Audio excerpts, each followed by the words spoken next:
आपका स्वागत है। मैं हूं पंकज श्रीवास्तव। राजनीति में आज बात भारत के सबसे नजदीकी पड़ोसी भारत और नेपाल के रिश्तों की। भारत और नेपाल के संबंधों में फिर तल्खी आ गई है। पिथौरागढ़ लिपुलेख सड़क परियोजना और कालापानी के मुद्दे को लेकर नेपाल में भारत के खिलाफ नाराजगी बढ़ रही है। काठमांडू में भारतीय दूतावास के बाहर प्रदर्शन हुआ।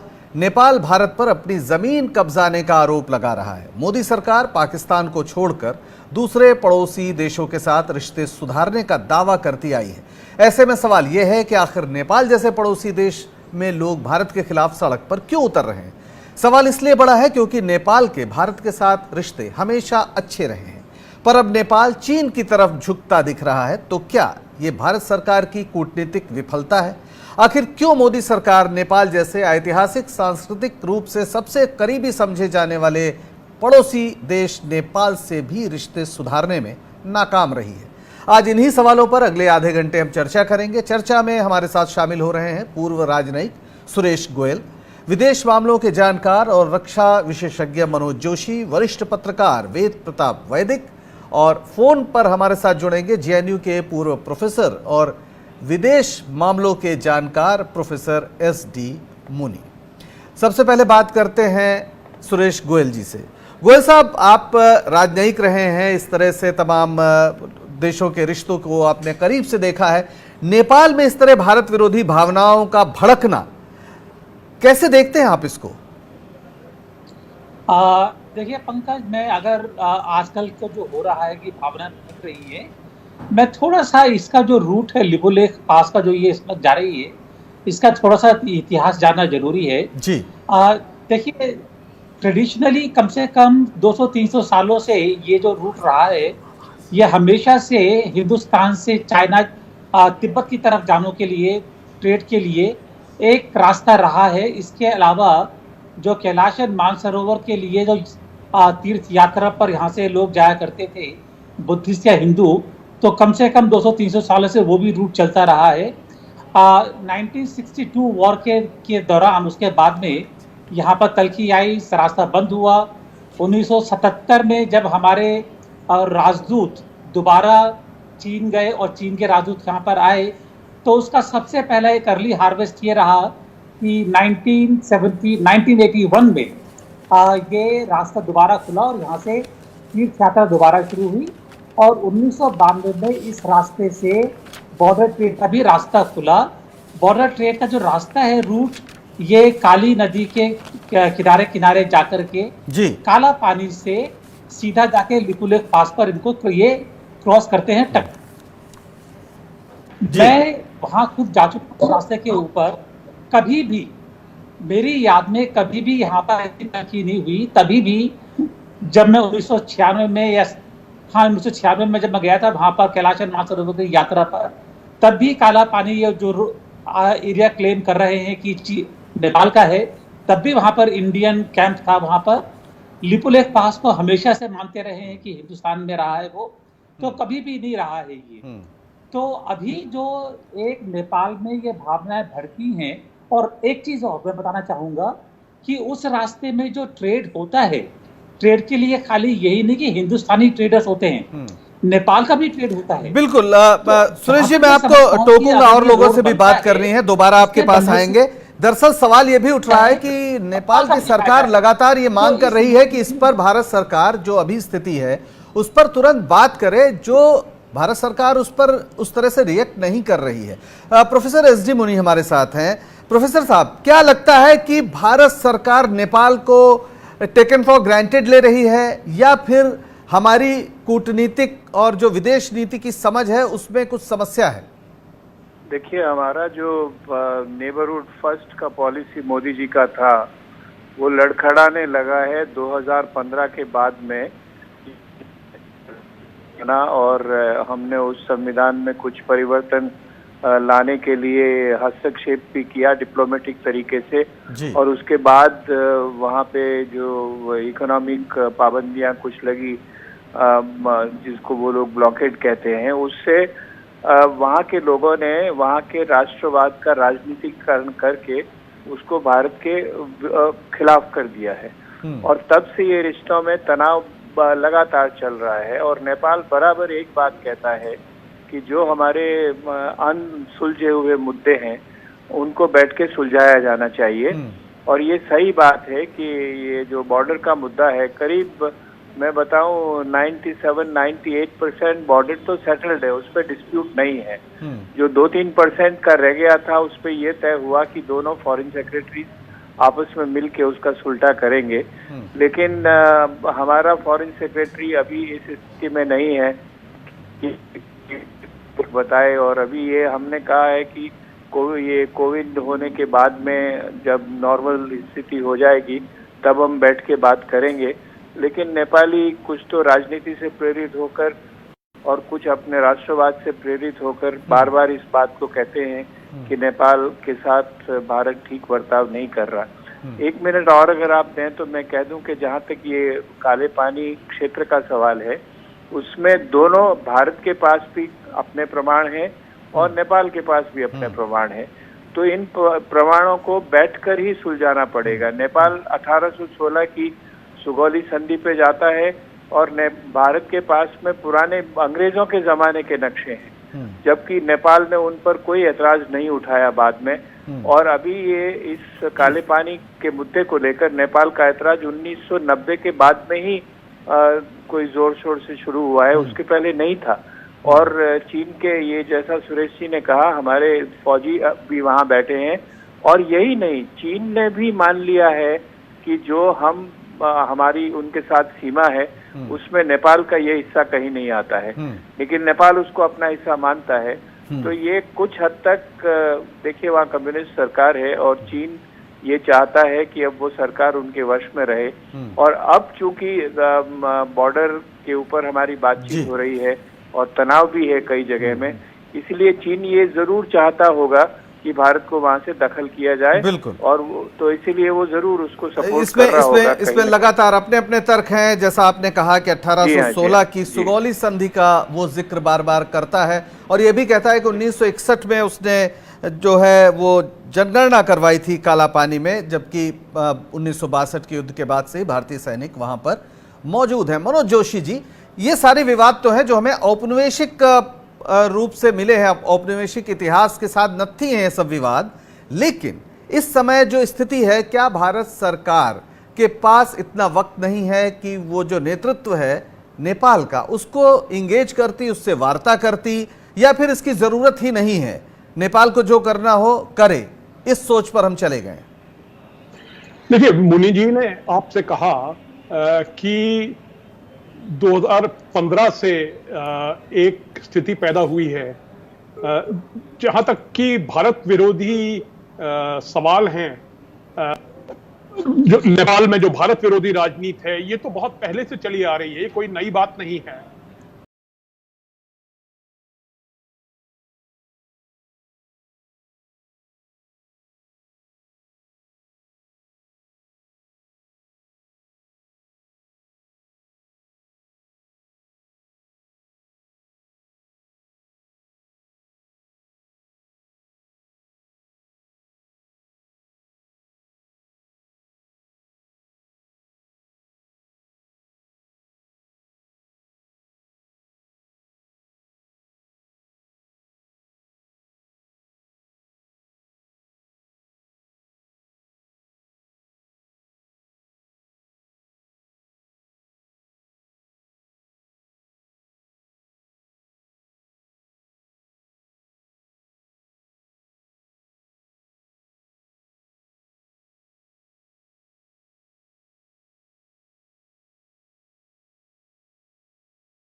मुल्क है, हमारे मुकाबले छोटा मुल्क है। मैं समझता हूं कि ये हमारी डिप्लोमेसी की कमी है कि हम जो है नेपाल को साथ लेके नहीं चल पा रहे हैं। पर नेपाल में भी ये बात इतनी आसानी की नहीं है, क्योंकि नेपाल में अक्सर जो है भारत विरोधी राजनीति करना जो है काफी आसान है। लोगों को भड़काना भारत के खिलाफ। जहां तक कि काला पानी का सवाल है, वहां पे कुछ खास ऐसे इकोनॉमिक खासियत नहीं है, ना वहां कोई ऐसे ना कोई हाइड्रो इलेक्ट्रिक वहां पे प्रोजेक्ट बन सकता है। एक रास्ता है, वहां से एक रास्ता है तिब्बत के लिए, उसका महत्व भारत और चीन दोनों के लिए है, और इसीलिए चीन ने भी ये मान लिया है कि ये भारत के हिस्से में पड़ता है। बिल्कुल, चूंकि जी यहाँ से ये जो यात्रा जिसकी सवाल है, जिसको ये तय करना कि काली नदी कहाँ है, कहाँ से बह रही है, ये इतनी मुसीबत की बात नहीं है। जी बिल्कुल। वैदिक जी हमारे साथ हैं। वैदिक जी, आपने तो बहुत करीब से देखा है जो तमाम देशों के आपसी रिश्ते, खासतौर पर पड़ोसी देशों के साथ। एक सड़क बनती है धारचूला से सीधे वो काला पानी तक या लिपुलेख दर्रे तक, जहाँ से अब कहा जाए तो जो पूरा जो रास्ता है मानसरोवर का वो बहुत करीब हो जाएगा, ऐसा कहा जा रहा है। बहुत से भारतीयों के लिए एक बहुत ही ये इमोशनल मसला है। इस पर चीन भी मान गया है, उसे दिक्कत नहीं है। लेकिन नेपाल जैसा देश जो सांस्कृतिक रूप से कहीं ज़्यादा, हम कहते हैं कि विश्वनाथ से लेकर और जो काठमांडू में हैं वहाँ तक, पशुपतिनाथ तक एक ही पूरा सिलसिला है, लेकिन नेपाल हमारे खिलाफ खड़ा हो गया है। क्या राष्ट्रवाद टकरा रहा है? राष्ट्रवाद की राजनीति भारत में खूब हुई तो नेपाल में भी हो रही है। कम्युनिस्ट पार्टी नेपाल की, उसमें अंदर दंगल चल रहा है, और उस दंगल की वजह से, हेलो जी आप बोले, आवाज आ रही है। नेपाल सत्तारूढ़ पार्टी में जी अंदरूनी दंगल चल रहा है। केपी ओली प्रधानमंत्री हैं और पुष्पकमल दहल पार्टी के अध्यक्ष हैं। दोनों में खींचतान चल रही है, दोनों एक दूसरे पर दबाव डाल रहे हैं। तो वो इसका इस्तेमाल कर रहे हैं कि कोई भारत विरोधी मुहिम खड़ी हो जाए। और जो 1816 की सुगौली की संधि हुई थी, उसमें हमारे साथियों ने, डॉक्टर मुनि ने और प्रोफेसर जोशी ने बहुत ठीक बात कही कि उस संधि की व्याख्या, यानी उसमें काली नदी कौन सी है और कहाँ से शुरू होती है, और उसके तट से भारत की सीमा शुरू होती है या जहाँ से उसका स्रोत है, पानी जहाँ से आ रहा है, झरना आ रहा है, वहाँ से शुरू होती है। इन बातों पर बहस की जरूरत है। लेकिन कुल 35 किलोमीटर की जगह है जिसको भारत सरकार ने पक्का कर दिया है। 3-4 किलोमीटर और पक्की होना बाकी है। अगर वो पक्की हो जाए तो मैं समझता हूँ कि कोई दिक्कत नहीं है। नेपाल क्या चाहता है? नेपाल जो चाहे भारत को उसे दे सकता है, उसको प्रसन्न कर सकता है। लेकिन ये अगर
हो बात ग्वालियर की या हो कहानी मुमताज की, बेगम नवाब की झलकियां या हो बात काले ताज की। हर तरफ पसरा यहाँ इतिहास है। यूं ही नहीं कहते सभी, मध्य प्रदेश तो कुछ खास है। वक्त के निशान।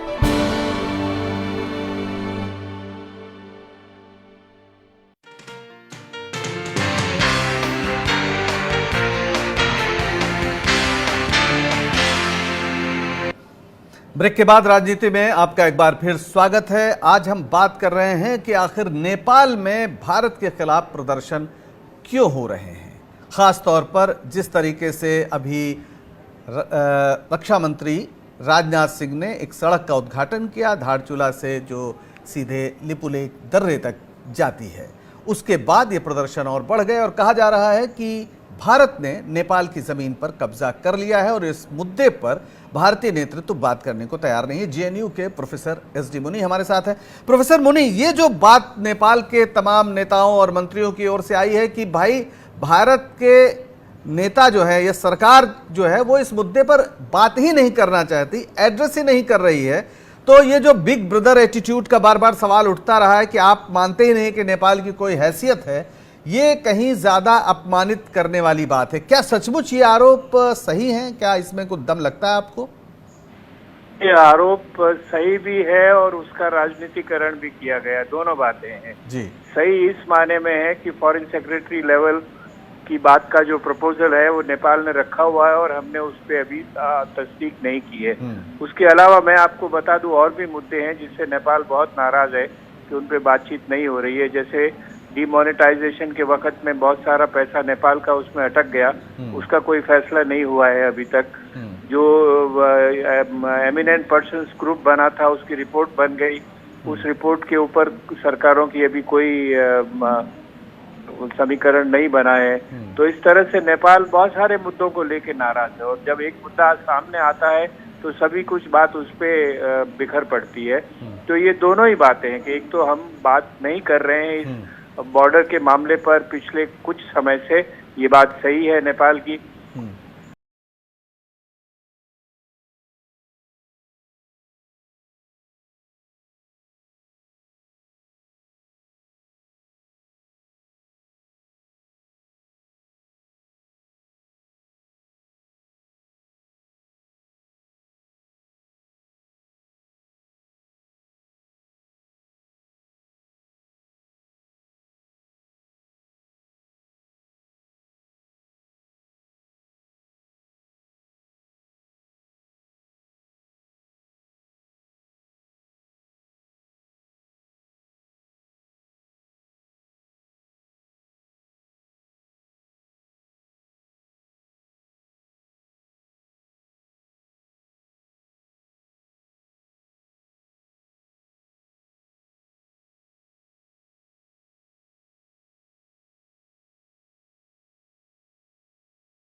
ये जरूर एटीट्यूड, इसमें कोई शक नहीं है। और हमने पहले ही से देखा है, पहले कहा गया था कि हम गुड नेबर पॉलिसी कर रहे हैं, साथ साथ जो है चाहे वो पाकिस्तान हो या बांग्लादेश हो। अब हम देख रहे हैं कि ये एक नया दौर आया है जबकि हम परवाह नहीं करते। और मुनि जी ने जो है, प्रोफेसर मुनि ने लिस्ट कर दिया कई जो शिकायतें हैं नेपाल की। मुझे ये समझ नहीं आता है कि अब जैसे डिमोनेटाइजेशन का मसला था, पैसा अटका हुआ और काफी पैसा है, छोटे मुल्क के लिए काफी बड़ी रकम है, इसको क्यों नहीं बदला जा सकता है? इसमें कोई वो नहीं है। और जहां तक कि काला पानी की बात है, मैं समझता हूं, जैसे मैंने आपसे कहा कि नेपाल और भारत के जो रिश्ते हैं, एक तो ये भौगोलिक तौर से जुड़े हुए हैं, हम ज्योग्राफी से भाग नहीं सकते हैं, नेपाल भाग नहीं सकता है, ना भारत भाग सकता है। और हमारे रिश्ते इतने गहरे हैं कि कोई भी नेपाली भारत में नौकरी कर सकता है, चला आ सकता है, उसको क्लास 2 नौकरी भी उसको मिल सकती है। ऐसे रिश्ते और कोई दो मुल्कों में नहीं है जैसे भारत और नेपाल के हैं। ऐसी स्थिति में नेपाल को नाराज करना जो है, मैं समझता हूं कि ये तो मूर्खता है। इसमें थोड़ी मेहनत करनी चाहिए। और जहां तक कि काला पानी का सवाल है, मैं समझता हूं कि अगर वहां एक्सपर्ट कमेटी बनाएं, एक्सपर्ट कमेटी जाए, फर्ज करिए वो कहते हैं कि हाँ नहीं साहब ये नेपाल का इलाका है, और भी कई रास्ते हैं, आप उसको लीज कर सकते हैं, बिल्कुल उस एरिया को लीज कर सकते हैं वहां। और कुछ वहां कोई इतनी महत्वपूर्ण कोई आर्थिक वो नहीं है, ऐसी कोई चीज नहीं है जिसकी वजह से नेपाल को खासकर उसकी जगह की जरूरत है। भारत को जरूर जरूरत है, भारत को जरूरत है। हमारा जो चीन के साथ जो रास्ता है, कैलाश मानसरोवर का रास्ता है, वो वहीं से गुजरता है, वो तो वहीं से जरूरत है, नेपाल की नहीं है। बिल्कुल वहीं से गुजरता है। और चीन की पूरी भंगिमा को देखते हुए शायद नेपाल को अपने साथ रखना और जरूरी हो जाता है। वैदिक जी, हमें उन तस्वीरों की याद बार बार आती है, और अभी हम स्क्रीन पे चला भी रहे थे, जब मोदी जी गए थे वहां पर पशुपतिनाथ मंदिर में, उन्होंने पूजा अर्चना की थी और बहुत एक बड़ा शो हुआ था। और ऐसा लगा कि बस नेपाल तो भारत का विस्तार ही, एक आंगन है हमारा, एक कोर्टयार्ड है, कुछ इस तरह की एक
अनसुलझे हुए मुद्दे हैं उनको बैठ के सुलझाया जाना चाहिए।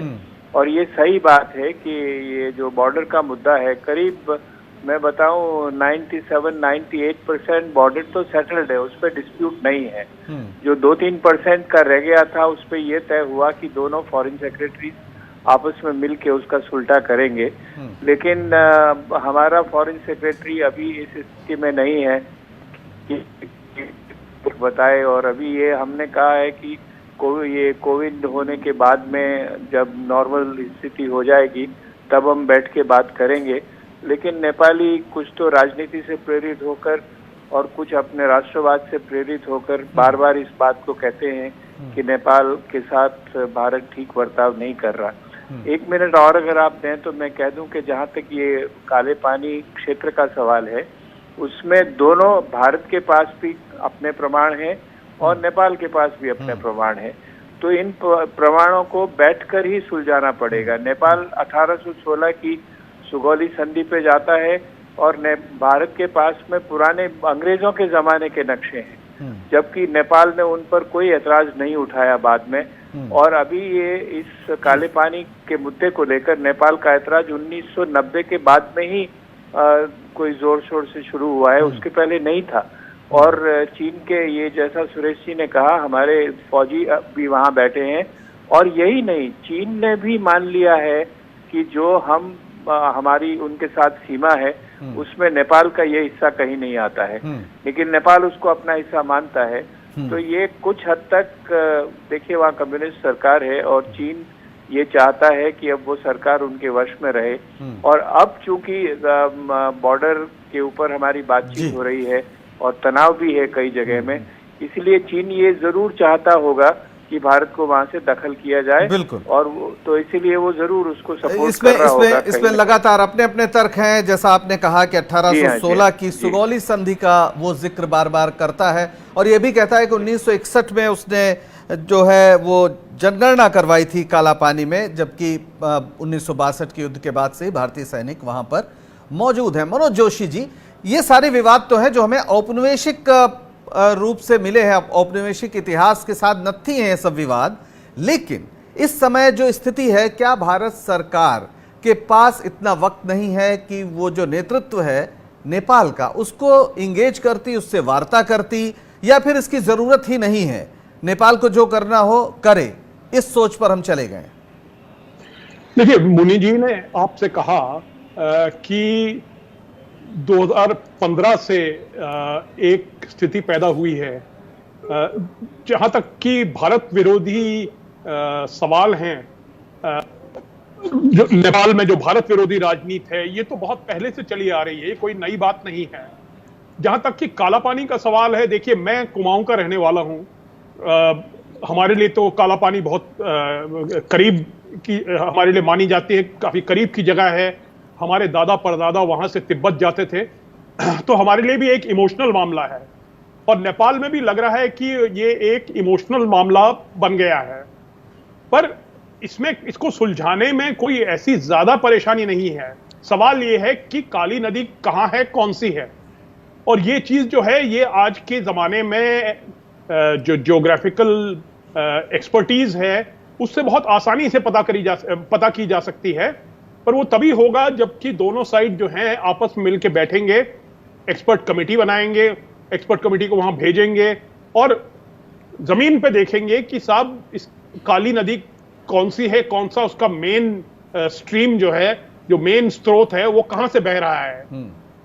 ये सवाल जो है ये केवल नेपाल और भारत का नहीं है, चीन के साथ तो हम पूरे, आप जानते हैं हमारी पूरी सीमा जो है इस पे उलझी हुई है, ये तय करने के लिए कि बॉर्डर कहां है। तो मैं समझता हूं कि जो इमोशन का जो मामला आ गया है इसमें 2015 से, और ये क्योंकि नेपाल छोटा मुल्क है, हमारे मुकाबले छोटा मुल्क है, मैं समझता हूं कि ये हमारी डिप्लोमेसी की कमी है कि हम जो है नेपाल को साथ लेके नहीं चल पा रहे हैं। पर नेपाल में भी ये बात इतनी आसानी की नहीं है, क्योंकि नेपाल में अक्सर जो है भारत विरोधी राजनीति करना जो है काफी आसान है, लोगों को भड़काना भारत के खिलाफ।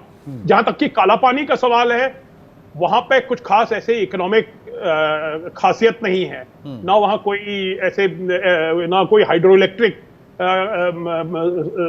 वहां पे प्रोजेक्ट बन सकता है। एक रास्ता है, वहां से एक रास्ता है तिब्बत के लिए, उसका महत्व भारत और चीन दोनों के लिए है, और इसीलिए चीन ने भी ये मान लिया है कि ये भारत के हिस्से में पड़ता है। बिल्कुल, चूंकि जी यहाँ से ये जो यात्रा जिसकी का सवाल है, जिसको ये तय करना कि काली नदी कहाँ है, कहाँ से बह रही है, ये इतनी मुसीबत की बात नहीं है। जी बिल्कुल। वैदिक जी हमारे साथ हैं। वैदिक जी, आपने तो बहुत करीब से देखा है जो तमाम देशों के आपसी रिश्ते, खासतौर पर पड़ोसी देशों के साथ। एक सड़क बनती है धारचूला से सीधे वो काला पानी तक या लिपुलेख दर्रे तक, जहां से अब कहा जाए तो जो पूरा जो रास्ता है मानसरोवर का वो बहुत करीब हो जाएगा, ऐसा कहा जा रहा है। बहुत से भारतीयों के लिए एक बहुत ही ये इमोशनल मसला है। इस पर चीन भी मान गया है, उसे दिक्कत नहीं है। लेकिन नेपाल जैसा देश जो सांस्कृतिक रूप से कहीं ज़्यादा, हम कहते हैं कि विश्वनाथ से लेकर और जो काठमांडू में हैं वहाँ तक, पशुपतिनाथ तक एक ही पूरा सिलसिला है, लेकिन नेपाल हमारे खिलाफ खड़ा हो गया है। क्या राष्ट्रवाद टकरा रहा है? राष्ट्रवाद की राजनीति भारत में खूब हुई तो नेपाल में भी हो रही है?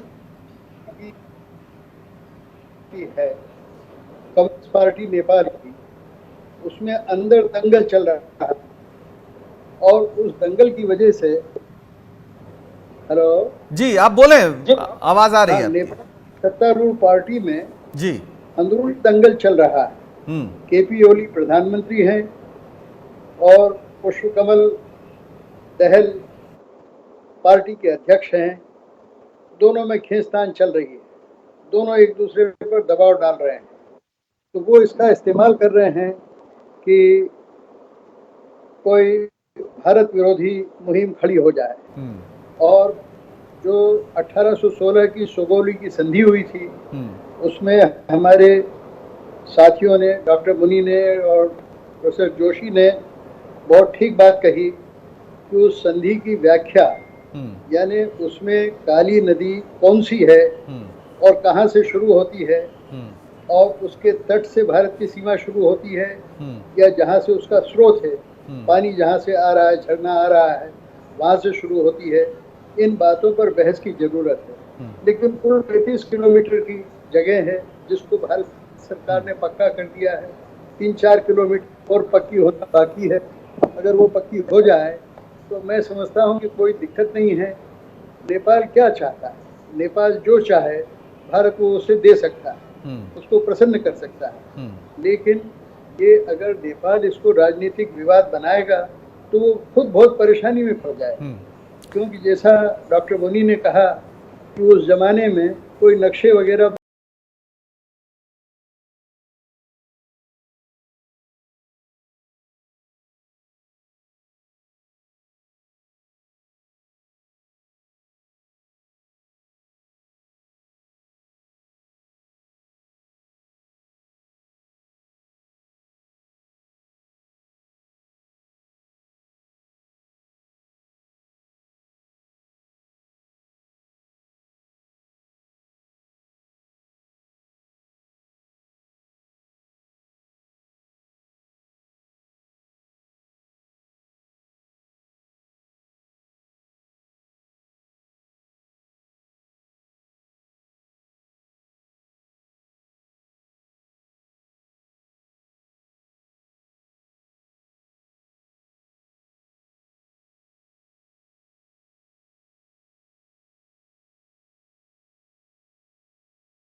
ख़ास तौर पर जिस तरीके से अभी रक्षा मंत्री राजनाथ सिंह ने एक सड़क का उद्घाटन किया धारचूला से जो सीधे लिपुलेख दर्रे तक जाती है, उसके बाद ये प्रदर्शन और बढ़ गए और कहा जा रहा है कि भारत ने नेपाल की ज़मीन पर कब्जा कर लिया है और इस मुद्दे पर भारतीय नेतृत्व बात करने को तैयार नहीं है। जेएनयू के प्रोफेसर एस डी मुनि हमारे साथ हैं। प्रोफेसर मुनि, ये जो बात नेपाल के तमाम नेताओं और मंत्रियों की ओर से आई है कि भाई भारत के नेता जो है, ये सरकार जो है वो इस मुद्दे पर बात ही नहीं करना चाहती, एड्रेस ही नहीं कर रही है, तो ये जो बिग ब्रदर एटीट्यूड का बार बार सवाल उठता रहा है कि आप मानते ही नहीं कि नेपाल की कोई हैसियत है, ये कहीं ज्यादा अपमानित करने वाली बात है। क्या सचमुच ये आरोप सही है? क्या इसमें कुछ दम लगता है आपको?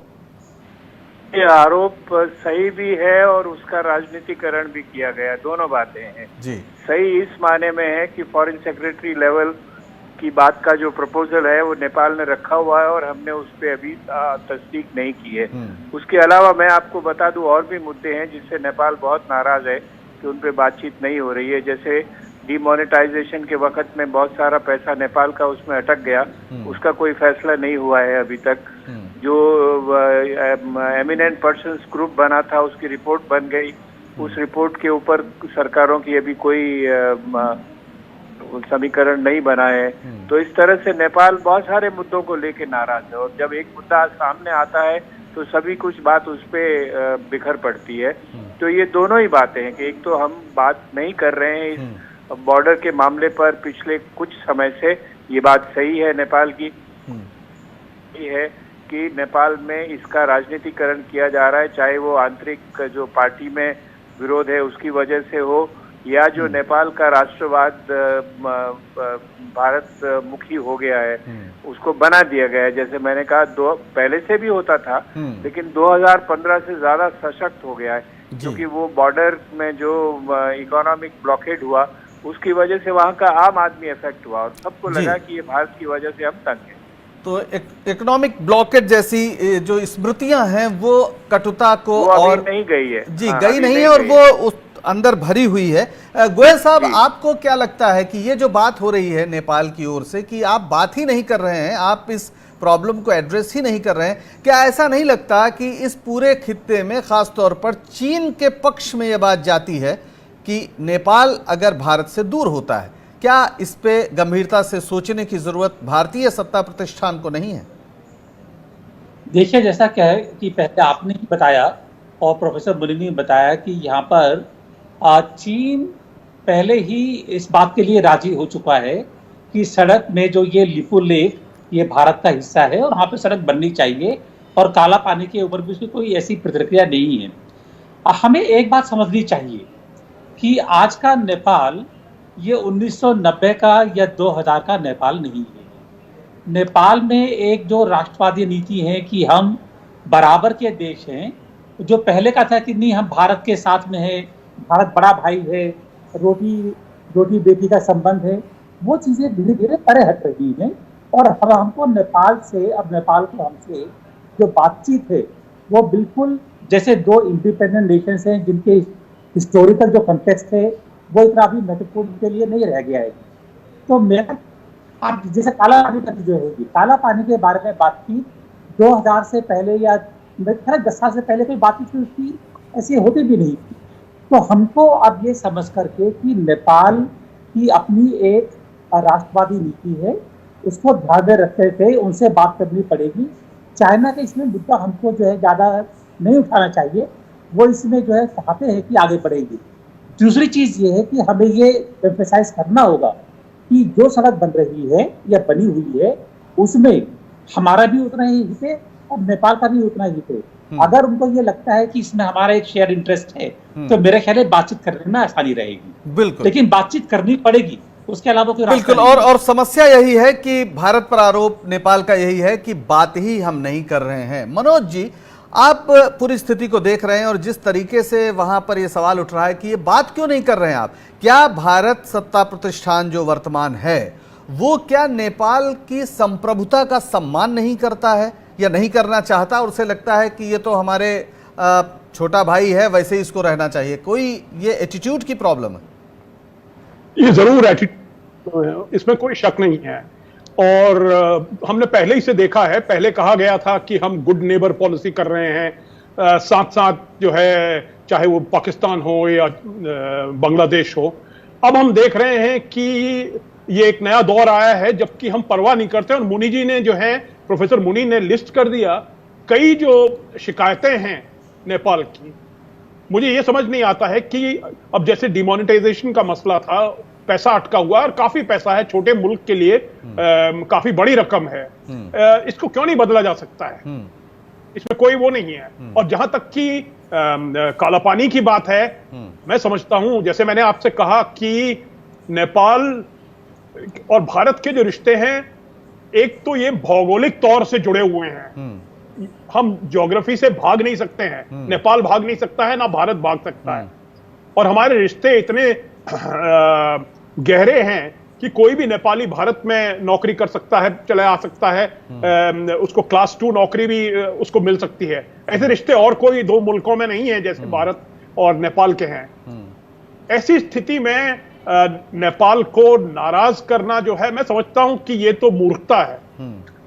इसमें थोड़ी मेहनत करनी चाहिए। और जहां तक कि काला पानी का सवाल है, मैं समझता हूं कि अगर वहां एक्सपर्ट कमेटी बनाएं, एक्सपर्ट कमेटी जाए, फर्ज करिए वो कहते हैं कि हाँ नहीं साहब ये नेपाल का इलाका है, और भी कई रास्ते हैं, आप उसको लीज कर सकते हैं, बिल्कुल उस एरिया को लीज कर सकते हैं। वहां और कुछ, वहां कोई इतनी महत्वपूर्ण कोई आर्थिक वो नहीं है, ऐसी कोई चीज नहीं है जिसकी वजह से नेपाल को खासकर उसकी जगह की जरूरत है। भारत को जरूर जरूरत है, भारत को जरूरत है।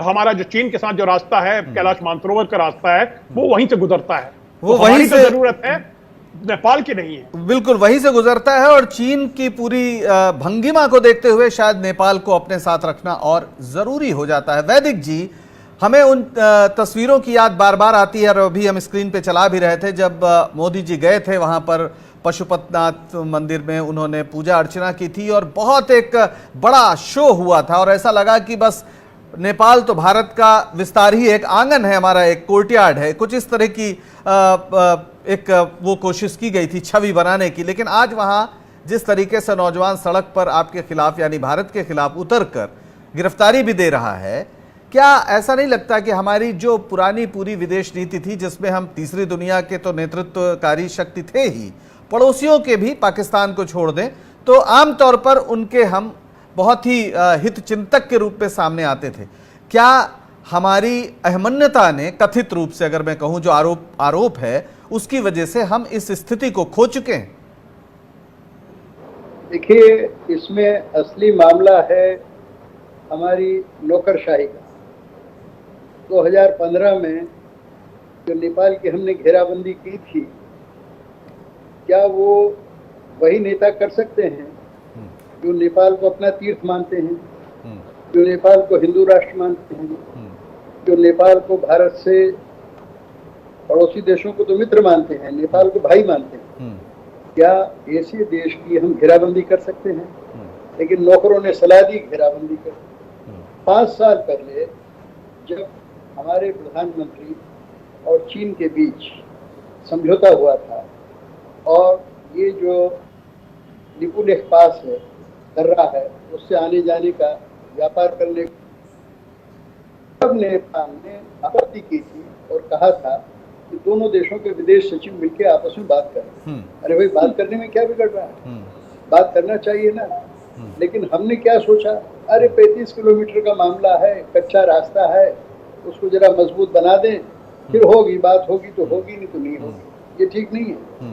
भारत को चाहिए कि नेपाल से बात करें। और मुझे खुशी है कि हमारे विदेश मंत्रालय ने नेपाल को कहा है कि कोरोना का मामला खत्म होने दीजिए, फिर बैठ के हम बात करेंगे। लेकिन मेरा कहना है कि नौबत आई क्यों? ये नौबत आने नहीं देना चाहिए। 35 किलोमीटर का मामला है। मैं तो कहता हूँ कि भारत उसके लिए कुछ भी, अगर नेपाल बहुत ज्यादा अड़ जाए, नहीं माने बात, और ऐसा रवैया अपना ले कि जो तर्कसंगत भी नहीं लगता है भारत को, तो भी इतनी सी जमीन का तो कुछ भी फैसला हो सकता है, कुछ भी ले दे हो सकती है।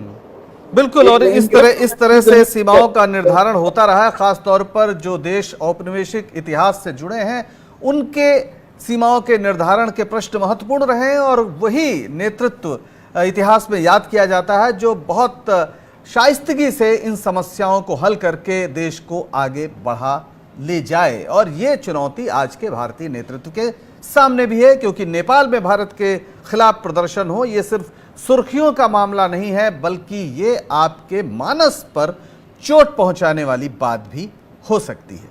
आप सबने इस परिचर्चा में भाग लिया, आप सबका बहुत बहुत शुक्रिया। राजनीति में आज बस इतना ही। मुझे दीजिए इजाजत और बने रहिए स्वराज एक्सप्रेस के साथ। नमस्कार।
नहीं है।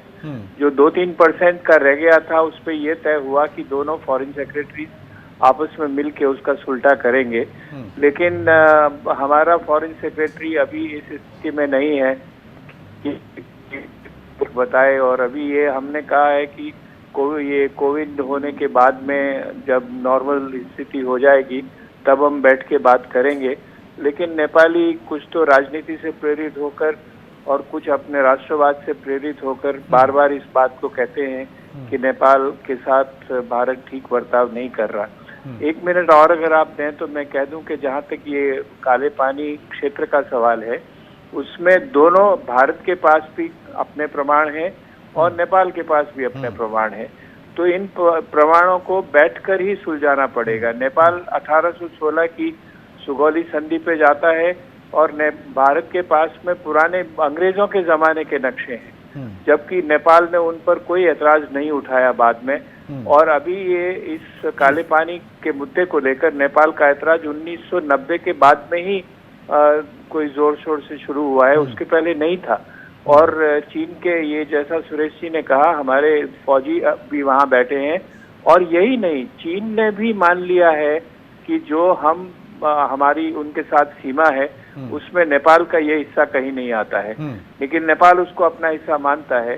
तो ये कुछ हद तक देखिए वहाँ कम्युनिस्ट सरकार है और चीन ये चाहता है कि अब वो सरकार उनके वश में रहे।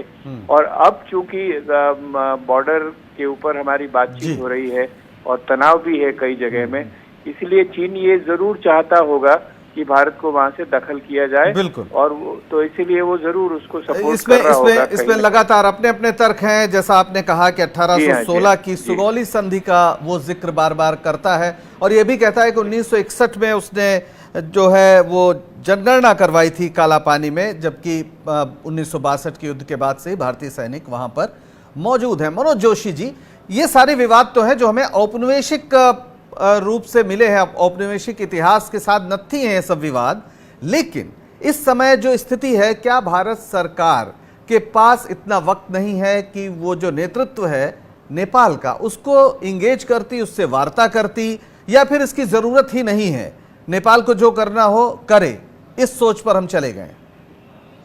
देखिए, मुनि जी ने आपसे कहा कि 2015 से एक स्थिति पैदा हुई है जहां तक कि भारत विरोधी सवाल हैं। जो नेपाल में जो भारत विरोधी राजनीति है ये तो बहुत पहले से चली आ रही है, ये कोई नई बात नहीं है।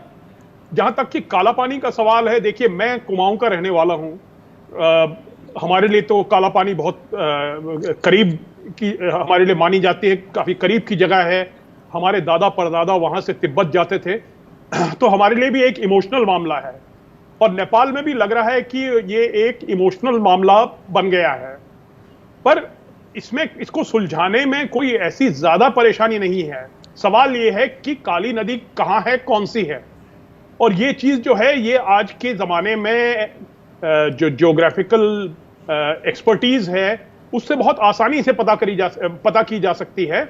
पर वो तभी होगा जबकि दोनों साइड जो हैं आपस में मिलकर बैठेंगे, एक्सपर्ट कमेटी बनाएंगे, एक्सपर्ट कमेटी को वहां भेजेंगे और जमीन पे देखेंगे कि साहब इस काली नदी कौन सी है, कौन सा उसका मेन स्ट्रीम जो है, जो मेन स्रोत है वो कहां से बह रहा है। ये सवाल जो है ये केवल नेपाल और भारत का नहीं है, चीन के साथ तो हम पूरे, आप जानते हैं हमारी पूरी सीमा जो है इस पे उलझी हुई है, ये तय करने के लिए कि बॉर्डर कहां है। तो मैं समझता हूं कि जो इमोशन का जो मामला आ गया है इसमें 2015 से, और ये क्योंकि नेपाल छोटा मुल्क है, हमारे मुकाबले छोटा मुल्क है, मैं समझता हूं कि ये हमारी डिप्लोमेसी की कमी है कि हम जो है नेपाल को साथ लेके नहीं चल पा रहे हैं। पर नेपाल में भी ये बात इतनी आसानी की नहीं है, क्योंकि नेपाल में अक्सर जो है भारत विरोधी राजनीति करना जो है काफी आसान है, लोगों को भड़काना भारत के खिलाफ। जहां तक कि काला पानी का सवाल है, वहां पे कुछ खास ऐसे इकोनॉमिक खासियत नहीं है, ना वहां कोई ऐसे ना कोई हाइड्रो इलेक्ट्रिक वहां पे प्रोजेक्ट बन सकता है। एक रास्ता है वहां से एक रास्ता है तिब्बत के लिए। उसका महत्व भारत और चीन दोनों के लिए है और इसीलिए चीन ने भी ये मान लिया है कि ये भारत के हिस्से में पड़ता है। बिल्कुल, चूंकि यहाँ से ये जो यात्रा जिसकी सवाल है जिसको ये तय करना कि काली नदी कहाँ है, कहाँ से बह रही है, ये इतनी मुसीबत की बात नहीं है। जी बिल्कुल। वैदिक जी हमारे साथ हैं। वैदिक जी, आपने तो बहुत करीब से देखा है जो तमाम देशों के आपसी रिश्ते, खासतौर पर पड़ोसी देशों के साथ। एक सड़क बनती है धारचूला से सीधे वो काला पानी तक या लिपुलेख दर्रे तक, जहाँ से अब कहा जाए तो जो पूरा जो रास्ता है मानसरोवर का वो बहुत करीब हो जाएगा, ऐसा कहा जा रहा है। बहुत से भारतीयों के लिए एक बहुत ही ये इमोशनल मसला है। इस पर चीन भी मान गया है, उसे दिक्कत नहीं है। लेकिन नेपाल जैसा देश जो सांस्कृतिक रूप से कहीं ज़्यादा, हम कहते हैं कि विश्वनाथ से लेकर और जो काठमांडू में हैं वहाँ तक, पशुपतिनाथ तक एक ही पूरा सिलसिला है, लेकिन नेपाल हमारे खिलाफ खड़ा हो गया है। क्या राष्ट्रवाद टकरा रहा है? राष्ट्रवाद की राजनीति भारत में खूब हुई तो नेपाल में भी हो रही है? कम्युनिस्ट पार्टी नेपाल की, उसमें अंदर दंगल चल रहा है और उस दंगल की वजह से, हेलो जी आप बोले, आवाज आ रही है। नेपाल सत्तारूढ़ पार्टी में जी अंदरूनी दंगल चल रहा है। केपी ओली प्रधानमंत्री हैं और पुष्पकमल दहल पार्टी के अध्यक्ष हैं। दोनों में खींचतान चल रही है, दोनों एक दूसरे पर दबाव डाल रहे हैं। तो वो इसका इस्तेमाल कर रहे हैं कि कोई भारत विरोधी मुहिम खड़ी हो जाए। और जो 1816 की सुगौली की संधि हुई थी, उसमें हमारे साथियों ने, डॉक्टर मुनि ने और प्रोफेसर जोशी ने बहुत ठीक बात कही कि उस संधि की व्याख्या, यानी उसमें काली नदी कौन सी है और कहाँ से शुरू होती है और उसके तट से भारत की सीमा शुरू होती है या जहाँ से उसका स्रोत है, पानी जहाँ से आ रहा है, झरना आ रहा है, वहाँ से शुरू होती है। इन बातों पर बहस की जरूरत है। लेकिन कुल 35 किलोमीटर की जगह है जिसको भारत सरकार ने पक्का कर दिया है। 3-4 किलोमीटर और पक्की होना बाकी है।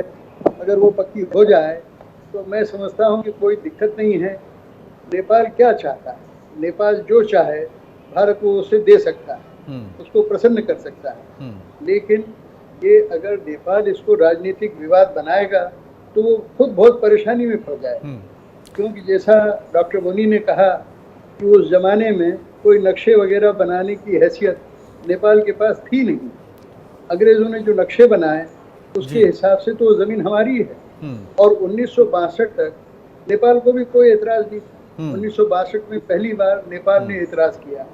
और अब नेपाल के लिए एक बहुत ही एम्बेरेसिंग चीज ये भी है कि चीन ने उसको भारत की जमीन स्वीकार किया है अप्रत्यक्षता। क्योंकि जो 2015 में भारत और चीन के बीच समझौता हुआ है, वहाँ से व्यापार आदि का आने और जाने का, उसमें चीन ने मान्यता दी है कि वो भारत की जमीन है। जी, तो नेपाल की ये भी एक परेशानी का कारण हो सकता है। बिल्कुल। तो कुल मिला के आंतरिक राजनीति जो नेपाल की अपनी आंतरिक राजनीति है, वहाँ जो खींचतान चल रही है, जैसे वहाँ की कम्युनिस्ट पार्टी के बीच में, जैसा बताया वैदिक साहब ने, और इसके अलावा तमाम राष्ट्रवाद के नारों से अपने को ज़्यादा बड़ा राष्ट्रवादी साबित करने की जो परंपरा हम अन्य देशों में भी देखते हैं, भारत समेत, वो नेपाल में भी है। इसके दूसरे पहलुओं पर बात करेंगे एक छोटे से ब्रेक के बाद।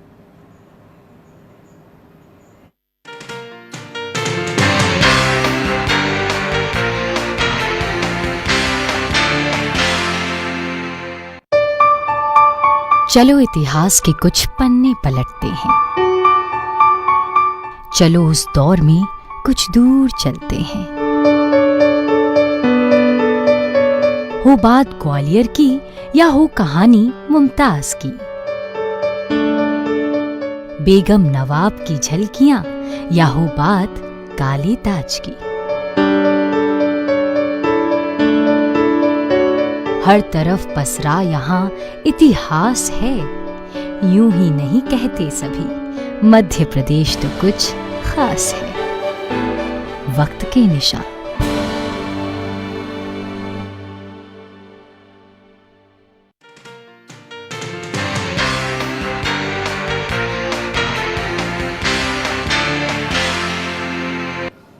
ब्रेक के बाद राजनीति में आपका एक बार फिर स्वागत है। आज हम बात कर रहे हैं कि आखिर नेपाल में भारत के खिलाफ प्रदर्शन क्यों हो रहे हैं, खास तौर पर जिस तरीके से अभी रक्षा मंत्री राजनाथ सिंह ने एक सड़क का उद्घाटन किया, धारचूला से जो सीधे लिपुलेख दर्रे तक जाती है, उसके बाद ये प्रदर्शन और बढ़ गए और कहा जा रहा है कि भारत ने नेपाल की जमीन पर कब्जा कर लिया है और इस मुद्दे पर भारतीय नेतृत्व बात करने को तैयार नहीं है। जेएनयू के प्रोफेसर एसडी मुनि हमारे साथ है।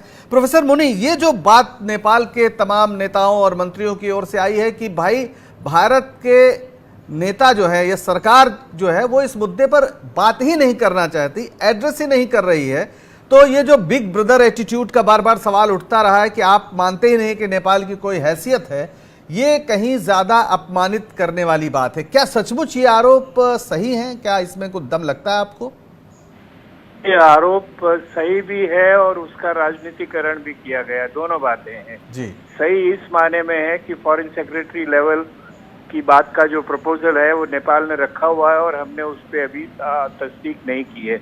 उसके अलावा मैं आपको बता दूं और भी मुद्दे हैं जिससे नेपाल बहुत नाराज है कि उन पे बातचीत नहीं हो रही है। जैसे डिमोनेटाइजेशन के वक्त में बहुत सारा पैसा नेपाल का उसमें अटक गया, उसका कोई फैसला नहीं हुआ है अभी तक।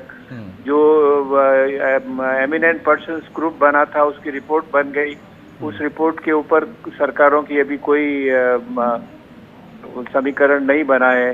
तो इस तरह से नेपाल बहुत सारे मुद्दों को लेके नाराज है और जब एक मुद्दा सामने आता है तो सभी कुछ बात उस पर बिखर पड़ती है।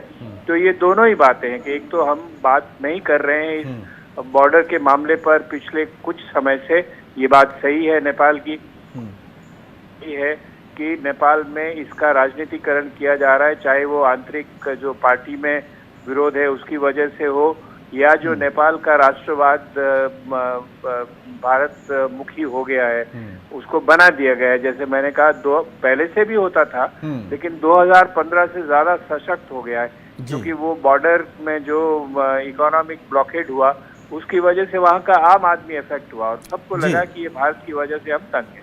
तो इकोनॉमिक ब्लॉकेज जैसी जो स्मृतियां हैं वो कटुता को वो और नहीं गई है जी गई नहीं है और वो उस अंदर भरी हुई है। गोयल साहब, आपको क्या लगता है कि ये जो बात हो रही है नेपाल की ओर से कि आप बात ही नहीं कर रहे हैं, आप इस प्रॉब्लम को एड्रेस ही नहीं कर रहे हैं, क्या ऐसा नहीं लगता कि इस पूरे खित्ते में खास तौर पर चीन के पक्ष में यह बात जाती है कि नेपाल अगर भारत से दूर होता है, क्या इस पे गंभीरता से सोचने की जरूरत भारतीय सत्ता प्रतिष्ठान को नहीं है? देखिए, जैसा क्या है कि पहले आपने ही बताया और प्रोफेसर मुनि ने बताया कि यहाँ पर चीन पहले ही इस बात के लिए राजी हो चुका है कि सड़क में जो ये लिपुलेख ये भारत का हिस्सा है और वहाँ पे सड़क बननी चाहिए और काला पानी के ऊपर भी उसकी कोई ऐसी प्रतिक्रिया नहीं है। हमें एक बात समझनी चाहिए कि आज का नेपाल ये 1990 का या 2000 का नेपाल नहीं है। नेपाल में एक जो राष्ट्रवादी नीति है कि हम बराबर के देश हैं, जो पहले का था कि नहीं हम भारत के साथ में है, भारत बड़ा भाई है, रोटी बेटी का संबंध है, वो चीज़ें धीरे धीरे परे हट रही हैं और हमको नेपाल से, अब नेपाल को हमसे जो बातचीत है वो बिल्कुल जैसे दो इंडिपेंडेंट नेशंस हैं जिनके हिस्टोरिकल जो कंटेक्स्ट है वो इतना भी महत्वपूर्ण के लिए नहीं रह गया है। तो मैं आप जैसे काला पानी का जो है, काला पानी के बारे में बातचीत 2000 से पहले या 10 साल से पहले कोई बातचीत उसकी ऐसी होती भी नहीं थी। तो हमको अब ये समझ करके कि नेपाल की अपनी एक राष्ट्रवादी नीति है, उसको ध्यान में रखते हुए उनसे बात करनी पड़ेगी। चाइना का इसमें मुद्दा हमको जो है ज़्यादा नहीं उठाना चाहिए, वो इसमें जो है चाहते हैं कि आगे बढ़ेगी। दूसरी चीज़ ये है कि हमें ये एम्फेसाइज करना होगा कि जो सड़क बन रही है या बनी हुई है उसमें हमारा भी उतना ही हित है और नेपाल का भी उतना ही हित है। अगर उनको ये लगता है कि इसमें हमारा एक शेयर इंटरेस्ट है तो मेरे ख्याल है बातचीत करने में आसानी रहेगी। बिल्कुल, लेकिन बातचीत करनी पड़ेगी, उसके अलावा कोई बिल्कुल। और समस्या यही है कि भारत पर आरोप नेपाल का यही है कि बात ही हम नहीं कर रहे हैं। मनोज जी, आप पूरी स्थिति को देख रहे हैं और जिस तरीके से वहां पर यह सवाल उठ रहा है कि ये बात क्यों नहीं कर रहे हैं आप, क्या भारत सत्ता प्रतिष्ठान जो वर्तमान है वो क्या नेपाल की संप्रभुता का सम्मान नहीं करता है या नहीं करना चाहता और उसे लगता है कि ये तो हमारे छोटा भाई है वैसे ही इसको रहना चाहिए, कोई ये एटीट्यूड की प्रॉब्लम है? ये जरूर एटीट्यूड, इसमें कोई शक नहीं है। और हमने पहले ही से देखा है, पहले कहा गया था कि हम गुड नेबर पॉलिसी कर रहे हैं, साथ साथ जो है चाहे वो पाकिस्तान हो या बांग्लादेश हो। अब हम देख रहे हैं कि ये एक नया दौर आया है जबकि हम परवाह नहीं करते। और मुनि जी ने जो है, प्रोफेसर मुनि ने लिस्ट कर दिया कई जो शिकायतें हैं नेपाल की। मुझे ये समझ नहीं आता है कि अब जैसे डिमोनेटाइजेशन का मसला था, पैसा अटका हुआ और काफी पैसा है, छोटे मुल्क के लिए काफी बड़ी रकम है, इसको क्यों नहीं बदला जा सकता है? इसमें कोई वो नहीं है। और जहां तक कि काला पानी की बात है, मैं समझता हूं, जैसे मैंने आपसे कहा कि नेपाल और भारत के जो रिश्ते हैं, एक तो ये भौगोलिक तौर से जुड़े हुए हैं, हम ज्योग्राफी से भाग नहीं सकते हैं, नेपाल भाग नहीं सकता है, ना भारत भाग सकता है। और हमारे रिश्ते इतने गहरे हैं कि कोई भी नेपाली भारत में नौकरी कर सकता है, चला आ सकता है, उसको क्लास 2 नौकरी भी उसको मिल सकती है। ऐसे रिश्ते और कोई दो मुल्कों में नहीं है जैसे भारत और नेपाल के हैं। ऐसी स्थिति में नेपाल को नाराज करना जो है, मैं समझता हूं कि ये तो मूर्खता है। इसमें थोड़ी मेहनत करनी चाहिए। और जहां तक कि काला पानी का सवाल है, मैं समझता हूं कि अगर वहां एक्सपर्ट कमेटी बनाएं, एक्सपर्ट कमेटी जाए, फर्ज करिए वो कहते हैं कि हाँ नहीं साहब ये नेपाल का इलाका है, और भी कई रास्ते हैं, आप उसको लीज कर सकते हैं, बिल्कुल उस एरिया को लीज कर सकते हैं। वहां और कुछ, वहां कोई इतनी महत्वपूर्ण कोई आर्थिक वो नहीं है, ऐसी कोई चीज नहीं है जिसकी वजह से नेपाल को खासकर उसकी जगह की जरूरत है। भारत को जरूर जरूरत है, भारत को जरूरत है।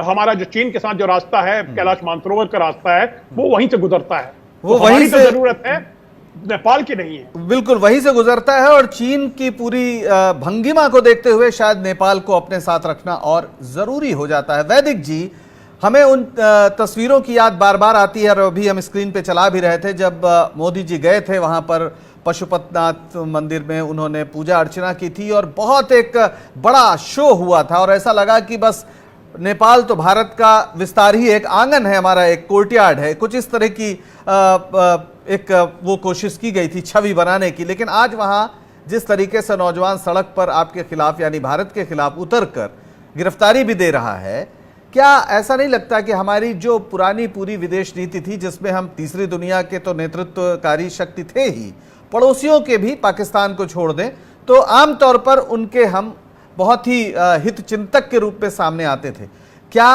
हमारी अहमन्यता ने, कथित रूप से अगर मैं कहूं जो आरोप है, उसकी वजह से हम इस स्थिति को खो चुके हैं?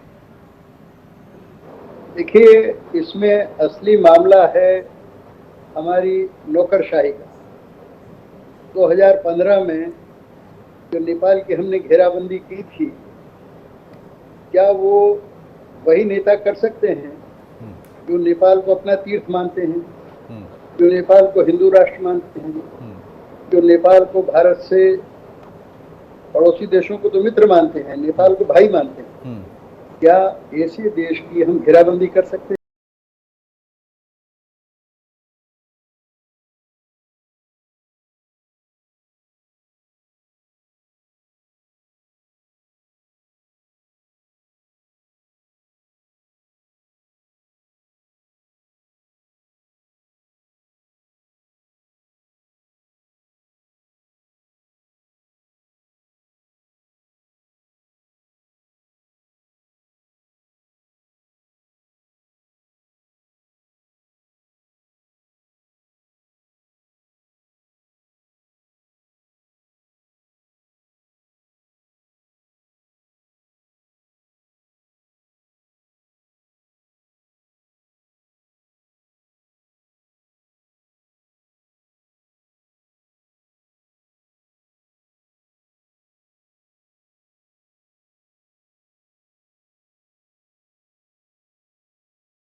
नमस्कार, राजनीति में आपका स्वागत है। मैं हूं पंकज श्रीवास्तव। राजनीति में आज बात भारत के सबसे नजदीकी पड़ोसी भारत और नेपाल के रिश्तों की। भारत और नेपाल के संबंधों में फिर तल्खी आ गई है। पिथौरागढ़ लिपुलेख सड़क परियोजना और कालापानी के मुद्दे को लेकर नेपाल में भारत के खिलाफ नाराजगी बढ़ रही है। काठमांडू में भारतीय दूतावास के बाहर प्रदर्शन हुआ। नेपाल भारत पर अपनी जमीन कब्जाने का आरोप लगा रहा है। मोदी सरकार पाकिस्तान को छोड़कर दूसरे पड़ोसी देशों के साथ रिश्ते सुधारने का दावा करती आई है। ऐसे में सवाल यह है कि आखिर नेपाल जैसे पड़ोसी देश में लोग भारत के खिलाफ सड़क पर क्यों उतर रहे हैं। सवाल इसलिए बड़ा है क्योंकि नेपाल के भारत के साथ रिश्ते हमेशा अच्छे रहे हैं, पर अब नेपाल चीन की तरफ झुकता दिख रहा है। तो क्या ये भारत सरकार की कूटनीतिक विफलता है? आखिर क्यों मोदी सरकार नेपाल जैसे ऐतिहासिक सांस्कृतिक रूप से सबसे करीबी समझे जाने वाले पड़ोसी देश नेपाल से भी रिश्ते सुधारने में नाकाम रही है? आज इन्हीं सवालों पर अगले आधे घंटे हम चर्चा करेंगे। चर्चा में हमारे साथ शामिल हो रहे हैं पूर्व राजनयिक सुरेश गोयल, विदेश मामलों के जानकार और रक्षा विशेषज्ञ मनोज जोशी, वरिष्ठ पत्रकार वेद प्रताप वैदिक, और फोन पर हमारे साथ जुड़ेंगे जेएनयू के पूर्व प्रोफेसर और विदेश मामलों के जानकार प्रोफेसर एसडी मुनि। सबसे पहले बात करते हैं सुरेश गोयल जी से। गोयल साहब, आप राजनयिक रहे हैं, इस तरह से तमाम देशों के रिश्तों को आपने करीब से देखा है। नेपाल में इस तरह भारत विरोधी भावनाओं का भड़कना कैसे देखते हैं आप इसको? देखिए पंकज, मैं अगर आजकल का जो हो रहा है कि भावना भड़क रही है, मैं थोड़ा सा इसका जो रूट है लिपुलेख पास का जो ये इसमें जा रही है, इसका थोड़ा सा इतिहास जानना जरूरी है जी। देखिए, ट्रेडिशनली कम से कम 200-300 सालों से ये जो रूट रहा है, ये हमेशा से हिंदुस्तान से चाइना तिब्बत की तरफ जाने के लिए, ट्रेड के लिए एक रास्ता रहा है। इसके अलावा जो कैलाश मानसरोवर के लिए जो तीर्थ यात्रा पर यहाँ से लोग जाया करते थे, बुद्धिस्ट या हिंदू, तो कम से कम 200-300 सालों से वो भी रूट चलता रहा है। 1962 वॉर के दौरान उसके बाद में यहाँ पर तल्खी आई, रास्ता बंद हुआ। 1977 में जब हमारे राजदूत दोबारा चीन गए और चीन के राजदूत यहाँ पर आए, तो उसका सबसे पहला एक अर्ली हार्वेस्ट ये रहा कि 1981 में ये रास्ता दोबारा खुला और यहाँ से तीर्थ यात्रा दोबारा शुरू हुई। और 1992 में इस रास्ते से बॉर्डर ट्रेड का भी रास्ता खुला। बॉर्डर ट्रेड का जो रास्ता है, रूट, ये काली नदी के किनारे किनारे जाकर के जी काला पानी से सीधा जाके लिपुलेख पास पर इनको ये क्रॉस करते हैं तट। मैं वहां खुद जा चुका, रास्ते के ऊपर कभी भी मेरी याद में कभी भी यहाँ पर ऐसी तल्खी नहीं हुई। तभी भी जब मैं 1996 में या 1996 में जब मैं गया था वहां पर कैलाश मानसरोवर की यात्रा पर, तब भी काला पानी ये जो एरिया क्लेम कर रहे हैं कि नेपाल का है, तब भी वहां पर इंडियन कैंप था। वहां पर लिपुलेख पास को हमेशा से मानते रहे हैं कि हिंदुस्तान में रहा है वो, तो कभी भी नहीं रहा है ये। तो अभी जो एक नेपाल में ये भावनाएं भड़की हैं, और एक चीज और मैं बताना चाहूंगा कि उस रास्ते में जो ट्रेड होता है, ट्रेड के लिए खाली यही नहीं कि हिंदुस्तानी ट्रेडर्स होते हैं, नेपाल का भी ट्रेड होता है। बिल्कुल। सुरेश जी, मैं आपको टोकूंगा और लोगों से भी बात करनी है, दोबारा आपके पास आएंगे। दरअसल सवाल ये भी उठ रहा है कि नेपाल की सरकार लगातार ये मांग कर रही है कि इस पर भारत सरकार जो अभी स्थिति है उस पर तुरंत बात करे, जो भारत सरकार उस पर उस तरह से रिएक्ट नहीं कर रही है। प्रोफेसर एसडी मुनि हमारे साथ हैं। प्रोफेसर साहब, क्या लगता है कि भारत सरकार नेपाल को टेकन फॉर ग्रांटेड ले रही है, या फिर हमारी कूटनीतिक और जो विदेश नीति की समझ है उसमें कुछ समस्या है? देखिए, हमारा जो नेबरहुड फर्स्ट का पॉलिसी मोदी जी का था, वो लड़खड़ाने लगा है 2015 के बाद में ना, और हमने उस संविधान में कुछ परिवर्तन लाने के लिए हस्तक्षेप भी किया डिप्लोमेटिक तरीके से, और उसके बाद वहाँ पे जो इकोनॉमिक पाबंदियाँ कुछ लगी, जिसको वो लोग ब्लॉकेड कहते हैं, उससे वहाँ के लोगों ने वहाँ के राष्ट्रवाद का राजनीतिकरण करके उसको भारत के खिलाफ कर दिया है। और तब से ये रिश्तों में तनाव लगातार चल रहा है और नेपाल बराबर एक बात कहता है कि जो हमारे अनसुलझे हुए मुद्दे हैं उनको बैठ के सुलझाया जाना चाहिए। और ये सही बात है कि ये जो बॉर्डर का मुद्दा है, करीब मैं बताऊं 97-98% बॉर्डर तो सेटल्ड है, उस पर डिस्प्यूट नहीं है। जो 2-3% का रह गया था उस पर यह तय हुआ कि दोनों फॉरेन सेक्रेटरी आपस में मिल के उसका सुलटा करेंगे। लेकिन हमारा फॉरेन सेक्रेटरी अभी इस स्थिति में नहीं है कि बताए, और अभी ये हमने कहा है कि ये कोविड होने के बाद में जब नॉर्मल स्थिति हो जाएगी तब हम बैठ के बात करेंगे। लेकिन नेपाली कुछ तो राजनीति से प्रेरित होकर और कुछ अपने राष्ट्रवाद से प्रेरित होकर बार बार इस बात को कहते हैं कि नेपाल के साथ भारत ठीक बर्ताव नहीं कर रहा। 1 मिनट और अगर आप दें तो मैं कह दूं कि जहां तक ये काले पानी क्षेत्र का सवाल है, उसमें दोनों भारत के पास भी अपने प्रमाण हैं और नेपाल के पास भी अपने प्रमाण हैं। तो इन प्रमाणों को बैठकर ही सुलझाना पड़ेगा। नेपाल 1816 की सुगौली संधि पे जाता है और भारत के पास में पुराने अंग्रेजों के जमाने के नक्शे हैं, जबकि नेपाल ने उन पर कोई ऐतराज नहीं उठाया बाद में। और अभी ये इस काले पानी के मुद्दे को लेकर नेपाल का ऐतराज 1990 के बाद में ही कोई जोर शोर से शुरू हुआ है, उसके पहले नहीं था। और चीन के ये, जैसा सुरेश जी ने कहा, हमारे फौजी भी वहाँ बैठे हैं और यही नहीं, चीन ने भी मान लिया है कि जो हमारी उनके साथ सीमा है उसमें नेपाल का ये हिस्सा कहीं नहीं आता है, लेकिन नेपाल उसको अपना हिस्सा मानता है। तो ये कुछ हद तक देखिए वहाँ कम्युनिस्ट सरकार है और चीन ये चाहता है कि अब वो सरकार उनके वश में रहे। और अब चूंकि बॉर्डर के ऊपर हमारी बातचीत हो रही है और तनाव भी है कई जगह में, इसलिए चीन ये जरूर चाहता होगा कि भारत को वहां से दखल किया जाए। बिल्कुल। और तो इसीलिए वो जरूर उसको सपोर्ट कर रहा होगा। इसमें लगातार अपने अपने तर्क हैं। जैसा आपने कहा कि 1816 की सुगौली संधि का वो जिक्र बार बार करता है और ये भी कहता है कि 1961 में उसने जो है वो जनगणना करवाई थी काला पानी में, जबकि 1962 के युद्ध के बाद से ही भारतीय सैनिक वहां पर मौजूद हैं। मनोज जोशी जी, ये सारे विवाद तो हैं जो हमें औपनिवेशिक रूप से मिले हैं, औपनिवेशिक इतिहास के साथ नत्थी हैं ये सब विवाद, लेकिन इस समय जो स्थिति है, क्या भारत सरकार के पास इतना वक्त नहीं है कि वो जो नेतृत्व है नेपाल का उसको इंगेज करती, उससे वार्ता करती, या फिर इसकी जरूरत ही नहीं है, नेपाल को जो करना हो करे, इस सोच पर हम चले गए? देखिए, मुनि जी ने आपसे कहा कि 2015 से एक स्थिति पैदा हुई है जहां तक कि भारत विरोधी सवाल हैं। जो नेपाल में जो भारत विरोधी राजनीति है ये तो बहुत पहले से चली आ रही है, ये कोई नई बात नहीं है। जहां तक कि काला पानी का सवाल है, देखिए मैं कुमाऊं का रहने वाला हूं, हमारे लिए तो काला पानी बहुत करीब की हमारे लिए मानी जाती है, काफी करीब की जगह है। हमारे दादा परदादा वहां से तिब्बत जाते थे तो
जहां से अब कहा जाए तो जो पूरा जो रास्ता है मानसरोवर का वो बहुत करीब हो जाएगा, ऐसा कहा जा रहा है। बहुत से भारतीयों के लिए एक बहुत ही ये इमोशनल मसला है।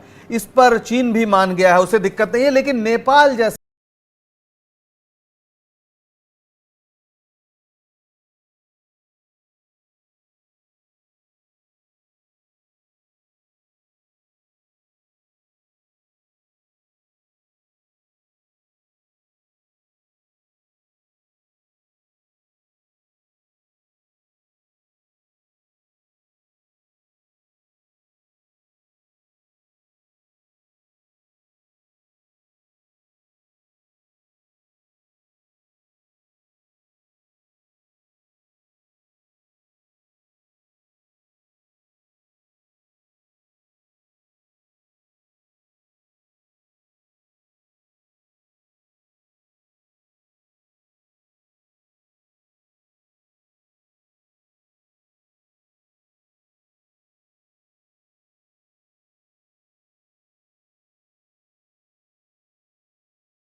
जेएनयू के प्रोफेसर एसडी मुनि हमारे साथ है।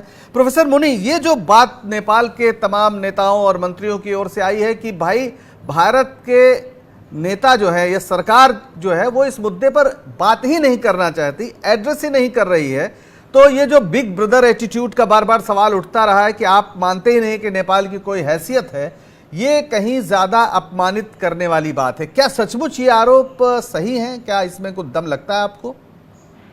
ये आरोप सही भी है और उसका राजनीतिकरण भी किया गया, दोनों बातें हैं जी। सही इस माने में है कि फॉरेन सेक्रेटरी लेवल की बात का जो प्रपोजल है वो नेपाल ने रखा हुआ है और हमने उस पर अभी तस्दीक नहीं की है। उसके अलावा मैं आपको बता दूं और भी मुद्दे हैं जिससे नेपाल बहुत नाराज है कि उन पे बातचीत नहीं हो रही है। जैसे डिमोनेटाइजेशन के वक्त में बहुत सारा पैसा नेपाल का उसमें अटक गया, उसका कोई फैसला नहीं हुआ है अभी तक। जो एमिनेंट पर्सन्स ग्रुप बना था उसकी रिपोर्ट बन गई, उस रिपोर्ट के ऊपर सरकारों की अभी कोई समीकरण नहीं बना है। तो इस तरह से नेपाल बहुत सारे मुद्दों को लेके नाराज है और जब एक मुद्दा सामने आता है तो सभी कुछ बात उस पे बिखर पड़ती है। तो ये दोनों ही बातें हैं कि एक तो हम बात नहीं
जुड़े हुए हैं। हम ज्योग्राफी से भाग नहीं सकते हैं, नेपाल भाग नहीं सकता है, ना भारत भाग सकता है। और हमारे रिश्ते इतने गहरे हैं कि कोई भी नेपाली भारत में नौकरी कर सकता है, चला आ सकता है, उसको क्लास 2 नौकरी भी उसको मिल सकती है। ऐसे रिश्ते और कोई दो मुल्कों में नहीं है जैसे भारत और नेपाल के हैं। ऐसी स्थिति में नेपाल को नाराज करना जो है, मैं समझता हूं कि ये तो मूर्खता है। इसमें थोड़ी मेहनत करनी चाहिए। और जहां तक कि काला पानी का सवाल है, मैं समझता हूं कि अगर वहां एक्सपर्ट कमेटी बनाएं, एक्सपर्ट कमेटी जाए, फर्ज करिए वो कहते हैं कि हाँ नहीं साहब ये नेपाल का इलाका है, और भी कई रास्ते हैं, आप उसको लीज कर सकते हैं, बिल्कुल उस एरिया को लीज कर सकते हैं। वहां और कुछ, वहां कोई इतनी महत्वपूर्ण कोई आर्थिक वो नहीं है, ऐसी कोई चीज नहीं है जिसकी वजह से नेपाल को खासकर उसकी जगह की जरूरत है। भारत को जरूर जरूरत है, भारत को जरूरत है। हमारा जो चीन के साथ जो रास्ता है, कैलाश मानसरोवर का रास्ता है, वो वहीं से गुजरता है, वो वहीं से जरूरत है, नेपाल की नहीं है। बिल्कुल वहीं से गुजरता है। और चीन की पूरी भंगिमा को देखते हुए शायद नेपाल को अपने साथ रखना और जरूरी हो जाता है। वैदिक जी, हमें उन तस्वीरों की याद बार बार आती है, और अभी हम स्क्रीन पे चला भी रहे थे, जब मोदी जी गए थे वहां पर पशुपतिनाथ मंदिर में, उन्होंने पूजा अर्चना की थी और बहुत एक बड़ा शो हुआ था। और ऐसा लगा कि बस नेपाल तो भारत का विस्तार ही, एक आंगन है हमारा, एक कोर्टयार्ड है, कुछ इस तरह की एक वो कोशिश की गई थी छवि बनाने की। लेकिन आज वहां जिस तरीके से नौजवान सड़क पर आपके खिलाफ यानी भारत के खिलाफ उतरकर गिरफ्तारी भी दे रहा है, क्या ऐसा नहीं लगता कि हमारी जो पुरानी पूरी विदेश नीति थी, जिसमें हम तीसरी दुनिया के तो नेतृत्वकारी शक्ति थे ही, पड़ोसियों के भी पाकिस्तान को छोड़ दें तो आमतौर पर उनके हम बहुत ही हित चिंतक के रूप में सामने आते थे, क्या हमारी अहमन्यता ने, कथित रूप से अगर मैं कहूं, जो आरोप है, उसकी वजह से हम इस स्थिति को खो चुके हैं? देखिए, इसमें असली मामला है हमारी नौकरशाही का। 2015 में जो नेपाल की हमने घेराबंदी की थी, क्या वो वही नेता कर सकते हैं जो नेपाल को अपना तीर्थ मानते हैं, जो नेपाल को हिंदू राष्ट्र मानते हैं, जो नेपाल को भारत से, पड़ोसी देशों को तो मित्र मानते हैं, नेपाल को भाई मानते हैं? क्या ऐसे देश की हम घेराबंदी कर सकते हैं? लेकिन नौकरों ने सलाह दी घेराबंदी कर। 5 साल पहले जब हमारे प्रधानमंत्री और चीन के बीच समझौता हुआ था, और ये जो लिपुलेख पास है, दर्रा है, उससे आने जाने का व्यापार करने, तब नेपाल ने आपत्ति की थी और कहा था कि दोनों देशों के विदेश सचिव मिलकर आपस में बात करें। अरे भाई, बात करने में क्या बिगड़ रहा है? बात करना चाहिए ना। लेकिन हमने क्या सोचा, अरे 35 किलोमीटर का मामला है, कच्चा रास्ता है, उसको जरा मजबूत बना दें, फिर होगी बात, होगी तो होगी, नहीं तो नहीं होगी। ये ठीक नहीं है। भारत को चाहिए कि नेपाल से बात करें। और मुझे खुशी है कि हमारे विदेश मंत्रालय ने नेपाल को कहा है कि कोरोना का मामला खत्म होने दीजिए, फिर बैठ के हम बात करेंगे। लेकिन मेरा कहना है कि नौबत आई क्यों? ये नौबत आने नहीं देना चाहिए। 35 किलोमीटर का मामला है।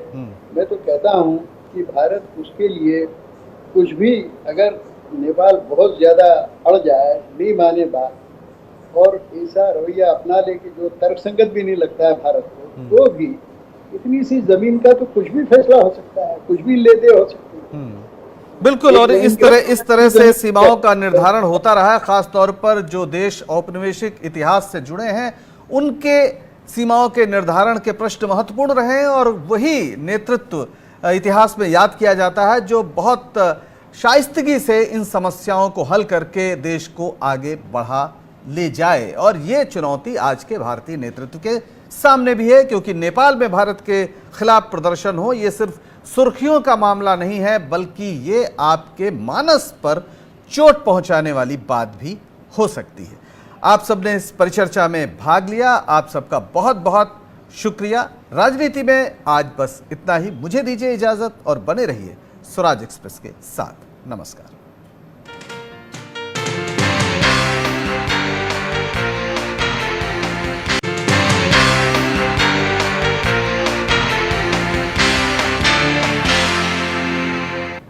नमस्कार, राजनीति में आपका स्वागत है। मैं हूं पंकज श्रीवास्तव। राजनीति में आज बात भारत के सबसे नजदीकी पड़ोसी भारत और नेपाल के रिश्तों की।